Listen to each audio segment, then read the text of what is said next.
없어도. 우리 하나님의 말씀 보시겠습니다. 하나님의 말씀은 사도행전 4장 1절부터 12절 말씀입니다. 사도행전 1절부터 12절 말씀입니다.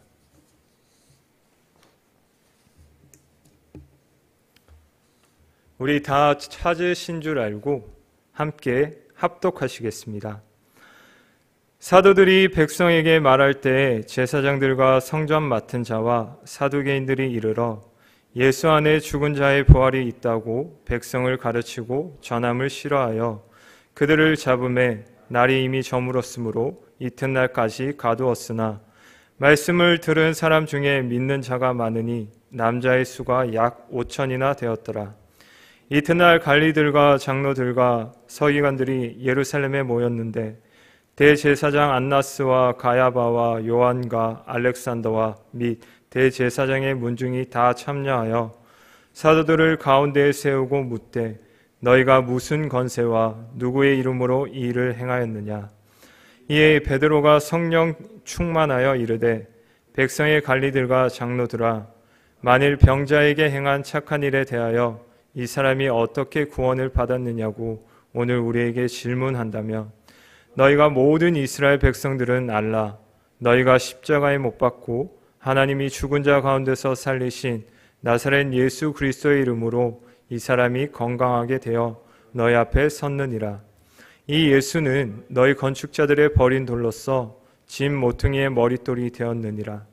다른 이로서는 구원을 받을 수 없나니 천하 사람 중에 구원을 받을 만한 다른 이름을 우리에게 주신 일이 없음이라 하였더라. 아멘.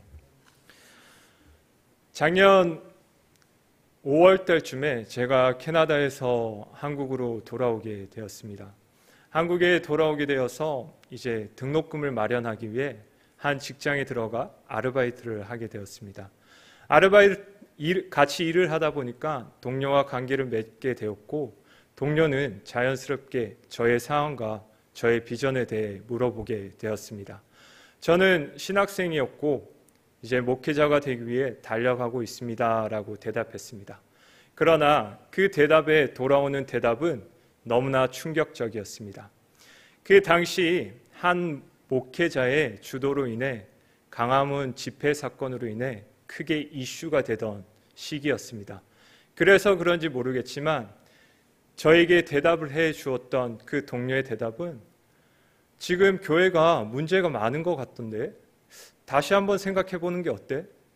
다시 한번 다른 것들을 찾아보는 건 어때? 라는 그런 대답을 듣게 되었습니다.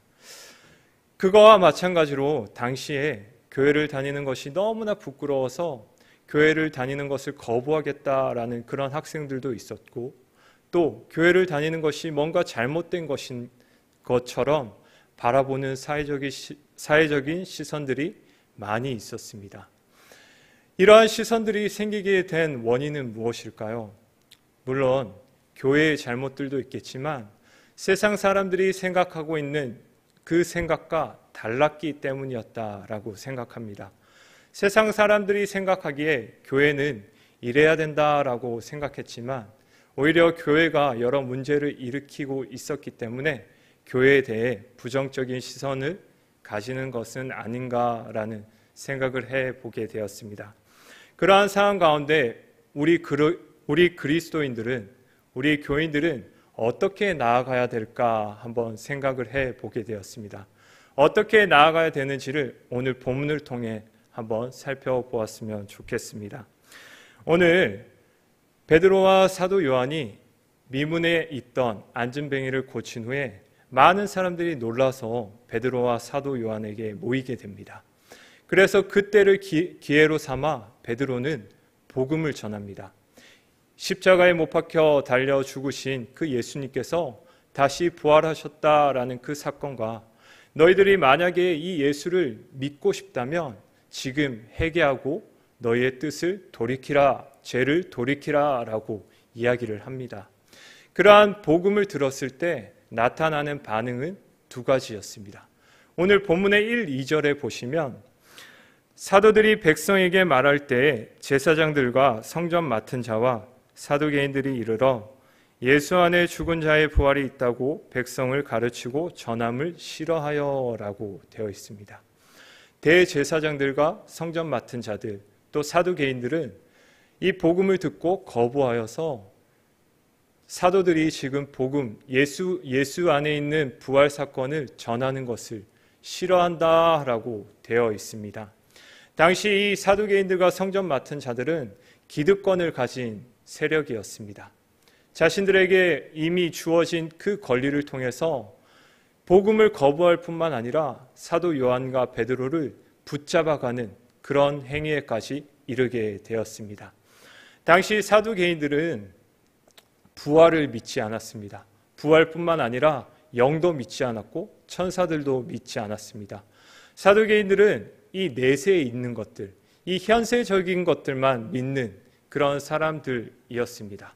그러나 이런 사람들만 있는 것이 아니라 반면에 4절에 나오는 이런 사람들도 있었습니다. 우리 4절 제가 한번 읽어드리겠습니다. 말씀을 들은 사람 중에 믿는 자가 많으니 남자의 수가 약 5천이나 되었더라. 아멘. 남자의 수가 5천이나 되었다라는 것은 여기서 여자와 어린아이들은 제외한 숫자를 뜻합니다. 그렇다라는 것은 여자와 어린아이의 수를 포함하게 되면 약 10,000명의 사람들이 뜻을 돌이키고 제사함을 받고 예수님을 믿게 되었다라는 것입니다. 그러한 것은 아주 엄청난 사건이었습니다. 그래서 예루살렘 온 성이 시끌벅적한 시끌벅적한 사건이었습니다. 그러므로 기득권, 세력을 가지고 있던 그 사람들이 이제 베드로와 사도 요한을 붙잡아 갑니다. 붙잡아서 감옥에 가두게 됩니다. 이미 그들을 붙잡아 간 시각이 날이 저물었던 그 시간이었기 때문에 날이 저문 뒤에는 신문이나 재판을 하지 않는 유대인들의 전통에 따라서 이들의 재판은 다음 날로 미루어지게 되었습니다. 다음 날이 되었습니다. 많은 사람들, 많은 대제사장들이 모인 앞에서 이 사도 요한과 베드로는 가운데 서게 되었습니다. 그 가운데 모인 사람들 중에 살펴보면 대제사장 안나스와 가야바와 요한, 알렉산더, 대제사장 가문들에 속한 사람들이 아주 많이 있는 그 앞에 지금 베드로와 사도 요한이 서 있는 것입니다. 예수님을 죽게 내몰았던 이 안나스와 가야바가 이제는 예수님의 제자였던 사도 요한과 베드로까지 신문하고 있는 것입니다. 이 베드로와 요한에게 처음으로 질문한 것이 어떤 것이냐면 7절 내용입니다. 너희가 지금 무슨 권세와 누구의 이름으로 일을 행하고 있느냐라고 질문하고 있습니다. 이러한 질문을 한 이유는 이 유대인들은 하나님을 믿지만 예수님을 믿지 않았습니다. 그래서 유대인들이 생각하기에 예수님은 이단으로 취급하고 생각하였습니다. 그래서 당시 예수님을 믿는 것이 이 유대인의 사회에서 퇴출될 만큼 방출될 만한 이유가 될 만한 사건이었기 때문에 예수님을 믿는 많은 사람들이 있었지만 예수님을 믿는다라는 것을 숨기는 사람들도 많이 있었습니다. 더군다나 유대인들은 예수님이 십자가에 못 박히시고 죽으셔서 돌아가셨기 때문에 더 이상은 예수님을 따르는 집단이 없을 거다, 해산했다라고 생각하고 있었습니다. 그러나 예수님의 수제자였던 이 사도 요한과 베드로를 통해서 안진뱅이가 치유되는 놀라운 사건이 발생하게 되면서 이 사건을 심각하게 받아들이게 되었습니다. 그래서 지금 이 사건을 심각하게 받아들인 대제사장들이 요한과 베드로를 붙잡아서 신문하고 있는 것입니다. 도대체 너희가 누구의 권세와 누구의 이름으로 이것을 행하고 있느냐라고 이렇게 질문하고 있는데 이 질문에는 부정적인 의도가 깔려 있습니다. 너희가 지금 어떤 악한 세력에 의해서 이러한 능력을 행하고 있느냐라고 묻고 있는 것입니다. 이 질문이야말로 이 신문, 이 재판의 핵심적인 질문입니다. 베드로가 지금 이 대제사장의 질문에 어떻게 대답하느냐에 따라서 베드로가 유죄가 되느냐, 무죄가 되느냐, 그런 상황에 놓여 있다라는 것입니다. 자칫 잘못하면 이 베드로도 십자가에 못 박혀서 죽게 되는 상황에 놓여 있다라는 것입니다. 마치 이 사건이 일제강점기 때 신사참배를 강요당하던 그 우리나라 한국인들의 목사님들의 모습을 떠올리는 것 같습니다. 너희가 지금 예수를 부인하면 지금 감옥에서 나와서 잘 살 수 있어. 그러나 너희가 예수를 인정하게 되면 너희는 죽게 될 거야 라는 그런 질문과 똑같다라는 것입니다. 그것처럼 지금 이 질문에 베드로가 어떻게 대답하느냐에 따라 지금 베드로의 목숨이 왔다 갔다 하고 있다라는 것입니다. 그렇다면 여러분들, 베드로는 어떤 사람이었습니까? 베드로는 예수님께서 붙잡히시고 십자가를 메고 끌려가실 때 예수님을 저주하고 3번이나 부인했던 그런 사람입니다. 그것처럼 지금 대제사장의 질문에 예수를 부인하고 위기를 모면할 수 있는 그런 이전의 모습의 베드로였다면 그렇게 할 수 있다라는 것입니다. 그러나 오늘의 베드로의 모습은 어떻습니까? 이 예수님을 위해서라면 자신의 모든 것을 아끼지 않고 내어줄 만큼 그런 각오를 한 사람의 모습입니다. 너희가 무슨 권세와 누구의 이름으로 이 일을 행하느냐라고 대제사장은 베드로에게 질문하고 있습니다. 그때 베드로는 담대하게 입을 열어 이렇게 대답하고 있습니다. 우리 9절부터 10절 말씀 함께 읽겠습니다. 만일 병자에게 행한 착한 일에 대하여 이 사람이 어떻게 구원을 받았느냐고 오늘 우리에게 질문한다면 너희와 모든 이스라엘 백성은 알라. 너희가 십자가에 못 박고 하나님이 죽은 자 가운데서 살리신 나사렛 예수 그리스도의 이름으로 이 사람이 건강하게 되어 너희 앞에 섰느니라. 베드로는 겁먹지 않았습니다. 오히려 자신을 신문하려고 모인 그 사람들에게 당신들이 못 박은 그 십자가에 못 박은 그 나사렛 예수의 이름으로 지금 이 안진뱅이가 고침을 받고 나음을 받게 되었습니다 라고 담대하게 선포하고 있는 것입니다.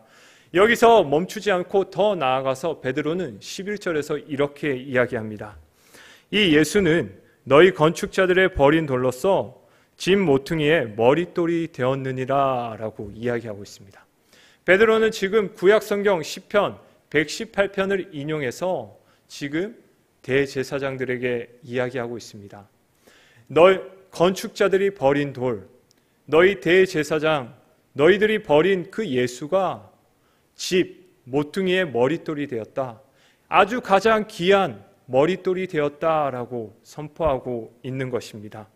이것은 바로 바꿔서 말하면 구약 성경에서 예언하고 있는 그 메시아가 바로 이 예수 그리스도이다라는 것을 담대하게 선포하고 있는 것입니다. 마지막으로 베드로는 이야기합니다. 12절입니다. 우리 다 함께 한번 읽겠습니다. 다른 이로서는 구원을 받을 수 없느니 천하 사람 중에 구원을 받을 만한 다른 이름을 우리에게 주신 일이 없음이라 하였더라. 아멘. 베드로는 예전의 베드로의 모습이 아닙니다. 베드로의 모습은 지금 예수를 위해서라면 자신의 모든 것을 내어주겠다라는 그런 각오를 한 사람의 모습입니다. 왜 베드로가 이렇게 변할 수 있었을까요? 그 이유는 바로 십자가에 못 박히셨다가 다시 살아나신 그 예수님을 만났기 때문입니다. 그는 예수님을 부인했습니다. 그러나 예수님께서는 부활하셔서 자신을 부인했던 그 제자를 만나시기 위해 갈릴리로 돌아가십니다. 갈릴리로 돌아가셔서 그 베드로를 만나 주십니다. 그때 베드로는 내가 부인하였던 이 예수님, 이 하나님의 아들을 다시 부인할 수 없다라는 것을 마음먹게 됩니다. 그리고는 이 예수님이야말로 하나님께서 보내신 메시아임에 틀림없다라는 것을 지금 유대인들, 대제사장들에게 선포하고 담대히 전하고 있는 것입니다. 그것처럼 오늘날의 상황을 살펴보면 예수님을 믿는다라는 것, 그것을 나타내고 증거하는 것은 참으로 어려운 상황 가운데 놓여 있는 것 같습니다. 그러나 이런 상황 가운데서 오늘 우리가 배워야 할 모습은 이 베드로의 모습이 아닐까 생각합니다. 우리가 지금의 상황이 두려워서 예수님을 전하고 예수님을 나타내고 하는 것을 두려워 피하는 것이 아니라 오히려 우리의 구주, 우리의 주님 되시는 그 예수님이 우리의 메시아가 되신다, 우리의 주님이 되신다라는 것을 분명히 우리 가운데 새기고 이 세상 가운데 담대하게 예수님을 선포하는 우리가 되어야 되지 않나 생각할 수 있게 되었습니다. 그것처럼 오늘 하루를 살아가시는 여러분들, 예수 그리스도를 주인으로 모시고 살아가시는 여러분들, 오늘 가운데 그 주님의 뜻을 온전히 따라서 우리의 삶의 모습을 통해서 또 우리의 입술을 통해서 담대하게 예수 그리스도를 선포하고 증거하는 그런 여러분들이 되셨으면 좋겠습니다.